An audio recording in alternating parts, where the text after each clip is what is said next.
बच्चों, एक बार फिर से आप सभी लोगों का चैनल में बहुत बहुत स्वागत है। ये एक सवाल है, ये एनसीईआरटी का एक तरह से एग्जाम्पल है और ये वर्क से संबंधित है। सवाल देखिए क्या है। कोई स्त्री खुरदरी सतह वाले रेलवे प्लेटफॉर्म पर संदूक को खिसकाती है। वह 10 मीटर की दूरी तक 100 न्यूटन का बल आरोपित करती है। उसके पश्चात उत्तरोत्तर वह थक जाती है और उसके द्वारा आरोपित बल रेखीय रूप से घटकर 50 न्यूटन हो जाता है। स्त्री द्वारा संदूक पर आरोपित बल और घर्षण बल जो कि 50 न्यूटन है तथा विस्थापन के बीच ग्राफ खींचिए। दोनों बलों द्वारा 20 मीटर तक किए गए कार्य का परिकलन कीजिए। इसमें कह रहा है कि एक स्त्री है और वो एक प्लेटफॉर्म पर, मान लीजिए कि ये प्लेटफॉर्म हमारा है और इस प्लेटफॉर्म पर एक संदूक मान लीजिए है, उसको खिसका रही है। ये संदूक है, इसको खिसका रही है और बल लगा रही है इस पर। जो बल वो लगा रही है वो 100 न्यूटन है। ये 100 न्यूटन का बल लगा रही है और इसको 10 मीटर तक ले जा रही है खिसका के। मान लीजिए 10 मीटर तक ले गई, ये 10 मीटर गया संदूक। उसके बाद वो थक गई तो अब इसका बल जो 10 न्यूटन 100 न्यूटन का लगा है वो घटने लगता है। उसके द्वारा जो बल लग रहा है वो घटने लग रहा है और घट रहा है तो रेखीय रूप से घट रहा है, एकाएक घट नहीं रहा है। और घटते घटते 10 मीटर और उसको ले जा रही है तो घट के उसका जो फोर्स हो जा रहा है वो 50 न्यूटन हो जा रहा है। यहाँ पर 50 न्यूटन हो जा रहा है। लेकिन ये यहाँ 100 से घटना जब शुरू हुआ तो एकाएक 50 नहीं हुआ, रेखीय रूप से घट रहा है। तो अब कह रहा है कि यहां से यहां तक 20 मीटर जो विस्थापन हो रहा है उसमें और बल के बीच ग्राफ खींचिए और किए गए कार्य की गणना कीजिए।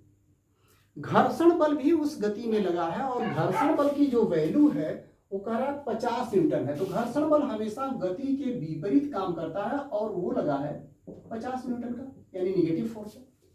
तो इन दोनों बलों द्वारा क्या कार्य होगा वो आपको निकालना है, ग्राफ खींचना है। तो पहले ग्राफ खींचिए। ग्राफ के लिए मान लीजिए कि हम ये y अक्ष ले रहे हैं और ये x अक्ष ले रहे हैं। आप जानते हो जब बल और विस्थापन के बीच ग्राफ खींचते हैं तो बल को हम y अक्ष पर लेते हैं। तो इधर मान लीजिए ये फोर्स है, फोर्स इधर है, और विस्थापन को हम x अक्ष पर लेते हैं। तो इधर आपका विस्थापन हो गया यस। अब उसका जो फोर्स है, पहले मान लीजिए कि यहां तक ये फोर्स 50 न्यूटन है और यहां पर जो फोर्स है वो उसकी वैल्यू 100 न्यूटन है। ये फोर्स न्यूटन में है आपका, ये फोर्स किधर है, किसमें है, न्यूटन में, ऊपर की तरफ। और ये विस्थापन जो आपका मीटर में है। अब कह रहा है 100 न्यूटन का बल 10 मीटर तक काम करता है। तो मान लीजिए यहां से लेके यहां तक ये 10 मीटर है, ये 10 मीटर है यहां से यहां। तो 10 मीटर तक 100 न्यूटन का, तो यहां से यहां ये मिलाएंगे तो ग्राफ जब खींचेंगे तो हर पॉइंट पर यहां से यहां 100 न्यूटन होगा। तो ग्राफ इस तरह से मिलेगा, ये ग्राफ हो गया, ये बल और विस्थापन के बीच 10 मीटर तक। उसके बाद करा कि लीनियरली घटता है, रेखीय रूप से घटता है। तो 100 से घट के 10 मीटर के बाद 100 से घट के आगे 10 मीटर 50 हो जाता है। तो 50 ये है तो इसको ये ले जाएंगे। मान लीजिए यहां से यहां 10 मीटर ये आगे है, ये 10 मीटर तक और आगे है, ये 10 मीटर यहां से यहां। और इस 10 मीटर की डिस्टेंस पर ये घट के कितना हो जा रहा है, 50 मीटर। तो इसके ठीक सामने ये 50 मीटर हो गया। अब इसको घट रहा है लीनियरली, रेखीय रूप से, तो इस तरह से ये घटा दें। तो आपका यहां से यहां तक ये ग्राफ हो गया। यहां ये आपका 100 न्यूटन लग रहा है 10 मीटर, और ये 10 मीटर ये कितना लग रहा है आपका, लीनियरली रूप से घट के यहां लास्ट में 50 न्यूटन हो जा रहा है। अब किए गए कार्य की गणना करना है। लेकिन एक चीज और है, ये जो घर्षण बल होता है वो निगेटिव बल है और वो लगा है 50 न्यूटन, और 50 न्यूटन है, इसका मतलब इस निगेटिव साइड में 50 न्यूटन है और ये पूरी गति के दौरान लगा है। तो यहां से लेके यहां तक, पूरा यहां तक ये 50 न्यूटन। ये ग्राफ हो गया घर्षण बल वाला, ये घर्षण बल वाला, ये निगेटिव हो गया। अब कार्य की जब गणना किया जाता है तो क्या करते हैं, कार्य के लिए जो आपको ग्राफ मिलता है उस ग्राफ बल विस्थापन ग्राफ और जो विस्थापन अक्ष है उसके बीच का जो क्षेत्रफल होता है वही किए गए कार्य के बराबर होता है। तो हम यहाँ पर ये जो आपका क्षेत्रफल होगा इसकी गणना करेंगे। तो इसकी क्षेत्रफल की गणना कैसे करेंगे? अगर आप ध्यान से देखें तो इसको मिला लेंगे इस पॉइंट को, तो ये एक तरह से आयत बन जाएगा, रेक्टेंगल। फिर इसको मिला लेंगे इस तरह से, तो यहाँ से ध्यान देखिए ये समलंब हो गया, दो भुजाएं समांतर हैं और ये समलंब हो गया और ये आपका आयत हो गया। तो जो किया गया कार्य होगा बाह्य बल द्वारा, आप कहोगे बाह्य बल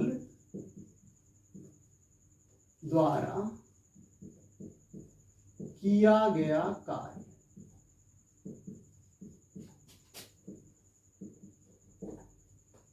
W बराबर किसके बराबर होगा?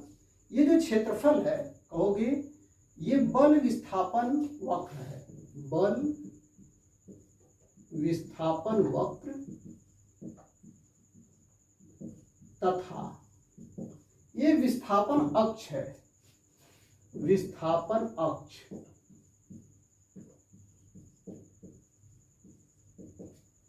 के बीच का क्षेत्रफल, के बीच का क्षेत्रफल, ये आपका W होगा।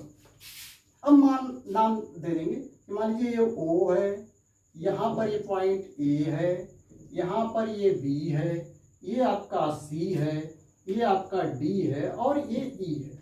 तो आप लिखोगे आयत OABC का क्षेत्रफल, आयत OABC BC का क्षेत्रफल प्लस ये क्षेत्रफल समलंब, समलंब कौन सा?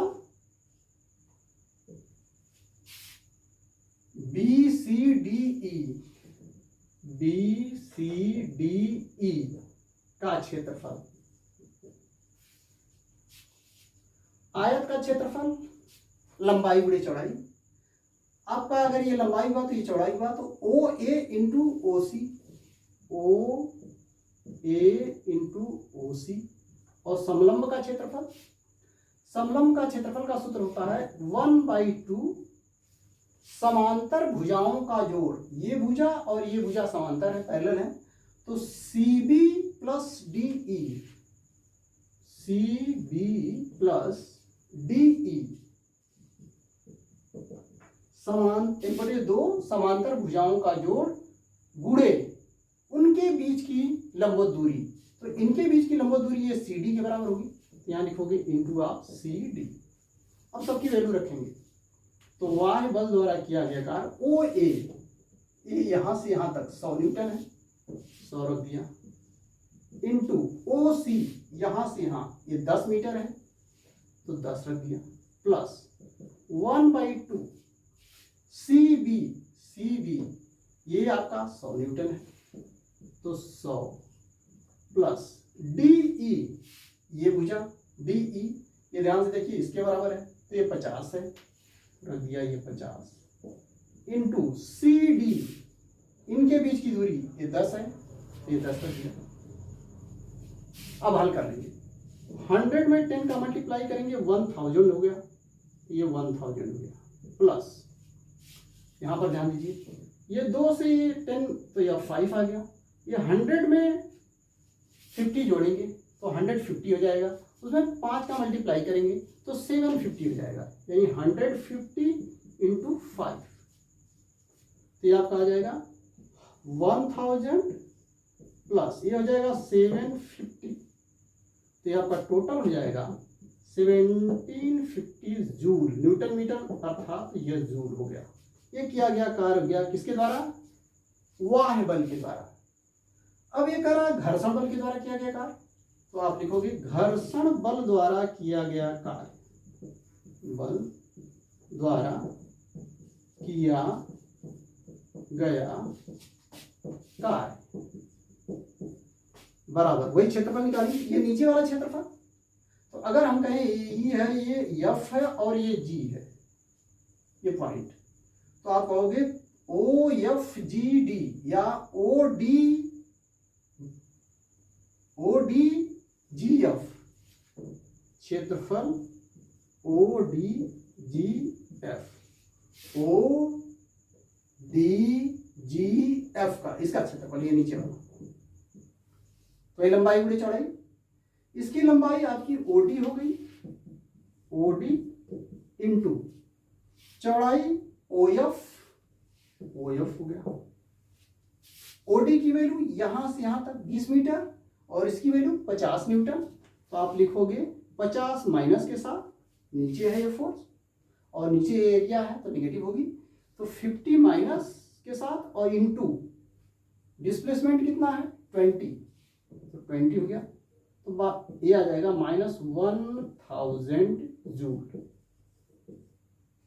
तो जो फ्रिक्शन द्वारा कार्य होगा वो -1000 जूल होगा और जो वाह्य बल द्वारा वो होगा वो 1750 जूल होगा।